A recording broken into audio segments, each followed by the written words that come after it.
La liberté que j'essaye de cultiver n'est pas de tout repos.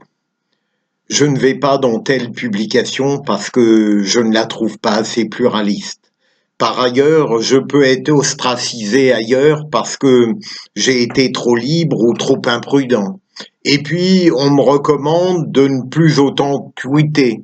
Autrement dit, je suis obligé de m'examiner à chaque fois que je parle ou que j'écris, et je vais rentrer dans un monde, en définitive, plus étouffant qu'enthousiasmant. Mais il n'est jamais trop tard pour se servir de sa liberté d'expression afin de dénoncer une ignominie banale et dérisoire. Il y a une semaine, Philippe Poutou était invité à On n'est pas couché, et alors qu'on évoquait ce sujet ô combien drôle des licenciements, il a eu droit à une hilarité de 3 minutes parce que Vanessa Burgraff avait fait un lapsus disant comment faire pour permettre les licenciements. Et bien sûr, non seulement elle-même est tombée dans une hilarité qui n'a pas cessé, mais elle ne pouvait qu'être accompagnée par Laurent Ruquier, qui est un habitué de ce type de drôlerie qu'il a même avant d'avoir fait rire, et puis Yann Moix, malheureusement, s'en est mêlé, et quelques personnes autour d'eux. C'est une honte, finalement, que sur une télévision, parce qu'on a une personnalité à la fois simple et modeste, que on se permette de la traiter ainsi, et que, au fond, alors qu'on est complaisant à l'égard des puissants, que on fait de l'ironie et de connivence avec les privilégiés, eh bien on se permet, parce que c'est Philippe Poutou, de lui rentrer en quelque sorte dans le ridicule et que il est condamné à écouter ses rires durant 3 minutes comme si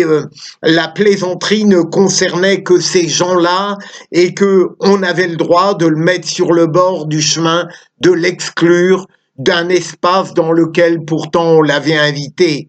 Tout cela montre à quel point la dérision et la bêtise sont dominantes dans un certain espace audiovisuel. Et comme j'ai regretté à ce moment-là de n'être pas aux côtés de Philippe Poutou pour réagir vigoureusement, violemment comme je l'aurais fait, j'ai des défauts, bien sûr, mais je crois ne pas manquer de courage intellectuel et médiatique. J'aurais tellement voulu le défendre, j'aurais tellement voulu rentrer cette hilarité dans la gorge de ceux qui la pratiquaient, et puis même, j'imaginais que Philippe Poutou aurait été remplacé lors de cette émission par Olivier Besancenot. Ce trio se serait-il permis d'abandonner l'invité, s'il avait été Olivier Besancenot, à une telle solitude pour s'abandonner au rire et au ridicule de leur propre comportement?